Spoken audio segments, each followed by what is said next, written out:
Hindi pwede nagbihis-bihis ka ng ganyan. Akala mo, pwede ka na magmataas. Sabi ko nga sa'yo, huwag kang mangarap ng mataas, di ba? Kasi hanggang dun ka lang. At saka janitress, napakadami mong kwento sa buhay. E di sana hindi janitress in-applyan mo, kundi storyteller. Mangangarap ka na nga lang, napakataas pa. Since birth, anong pinagsasabi mo? Saan ba nakukuha yan?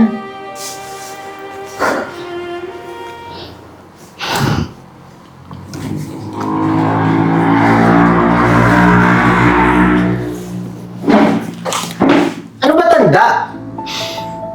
Hindi ka ba tumitingin sa nililinis mo? Ay, sir, sorry po. Minamap ko lang po para hindi po kayo madulas. Anong minamap? Eh kanina ka pa dyan nagmamap ah. Hanggang ngayon nagmamap ka pa rin? Ano ba? Pasensya na po, sir. Inaayos ko lang po yung trabaho ko dahil... Inaayos?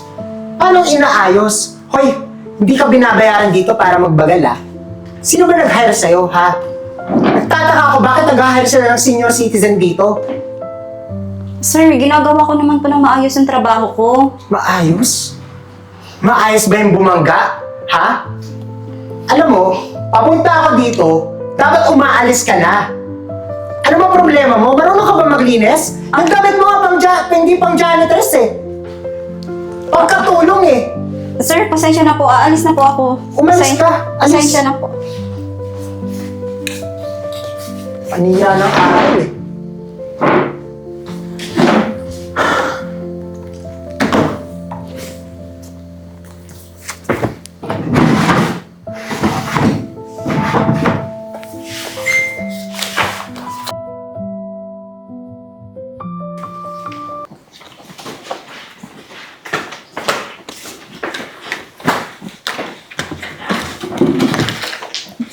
Ate, I'm...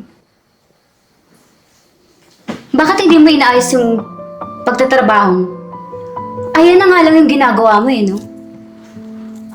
ma'am, maayos naman po yung trabaho ko. Siguro ganyan yung pinanggalingan mo, no? Ganyan ba yung ginagawa niyo sa bahay niyo? Hindi maayos yung ginagawa? Ha?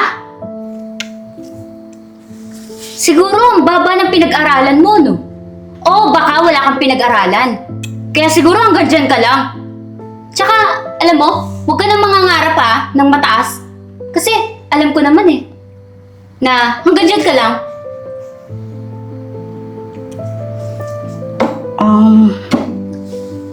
Ma'am, Tsaka, please lang, pag maglilinis ka, ayus-ayusin mo, ha? Hindi yung naglinis ka nga, ang dumi pa rin. Kasi dumi ng mukha mo. Alam mo ba yun? Kung maglilinis ka, yun nga eh, di ba? Janitress ka. Dapat yung itsura mo, ayus-ayusin mo. Para naman presentable ka tignan.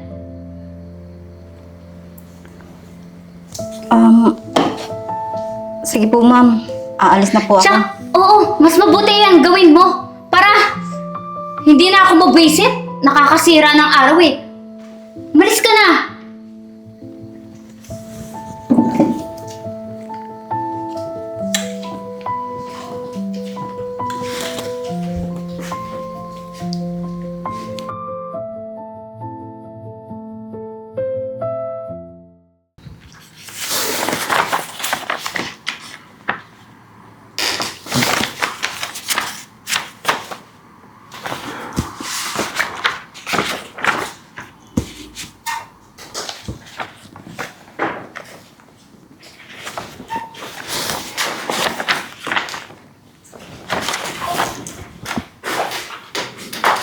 Wow! Ikaw yung janitress, di ba? Naks naman, nakabihis lang. Makaarte. Hoy, ba't ka nakaupo dyan, ha? Di ba dapat naglilinis ka? Eto, madumi dito, linisin mo mamaya, ah. At sino nagsabi sa'yo na magsuot ka ng ganyang damit? Walang ganyang policy. Alam mo, kung gusto mo magtagal dito, sumunod ka sa rules. May meeting dito. Meeting. Pero hindi pang janitress. Alam mo, napaka-bobo mo talaga, no? Hindi mo alam kung saan room ka pupunta. Opisina ko to. Anong meeting? Tama yung lugar na pinuntahan ko. Tama. Eh kung tamaan ka kaya sa akin, Ha? paano magiging tama? Uy, ano ba yan? Opisina ko nga to. Ako ang nagpatawag ng meeting. Ha? Wow! Emosyonada? Anong nagpatawag? Ang kapal din naman ng mukha mo, no? Dahil ako ang may-ari ng kumpanyang ito since birth. Ipinamana ito ng magulang ko. Ha? Janitress, Te, napakaganda naman ng story mo. kalma naman. Since birth? Alam mo, hindi pwede nagbihis-bihis ka ng ganyan. Akala mo, pwede ka na magmataas. Sabi ko nga sa'yo, huwag kang mangarap ng mataas, di ba? Kasi hanggang dun ka lang. At saka janitress, napakadami mong kwento sa buhay. E di sana hindi janitress in-applyan mo, kundi storyteller. Mangangarap ka na nga lang, napakataas pa. Since birth, anong pinagsasabi mo? Saan ba nakukuha yan? Kumpanya to, hindi to elementary school. Kung gusto mo magkwento ng mga kwento na hindi naman totoo, lumabas ka sa opisina na to. Mag-resign ka. Hanggang ngayon talaga, hindi nyo ako nakikilala, no? Hindi nyo kilala kung sino ang kaharap ninyo? Ah, lumalaban ka? Aba, sino ka ba? Ba't ka sumasagot ng janitress sa Ah, janitress? Ay, kaya! Wala kayong karapatan na pagsalitaan ng ganyan ang nag-iisang CEO ng company ito. CEO? Ha? Ano pinagsasabi niyo? Ano naman naging CEO yung janitress na yan? Janitress yung nakita-kita namin naglilinisan dito eh. Ipaliwanag mo, Marimar. I saw everything. Bakit hinahayaan mo yung sarili mo na gaganon ka ng mga empleyado dito? Ikaw yung matagal dito. Ikaw yung mas nauna sa kanila. Alam mo, matagal din ako nang wala, di ba? Kaya,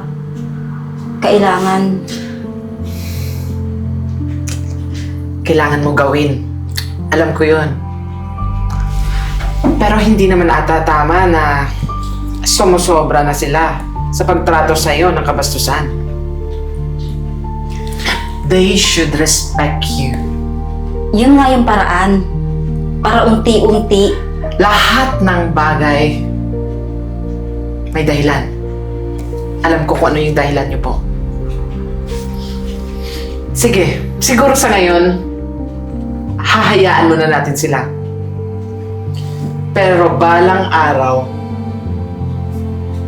mag-iiba rin yung takbo ng opisina. Lalong-lalo na kapag nalaman nila yung katotohanan.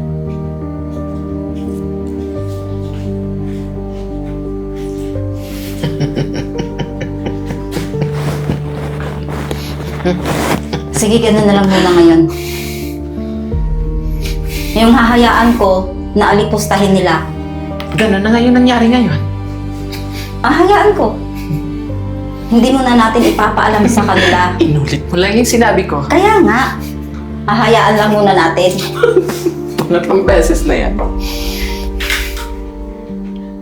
Pero naniniwala ako na lahat ng mga nangyayari ngayon dito may kabuluhan. Dadaan ka muna sa paghihirap, makikita mo ang katotohanan, kalaunan.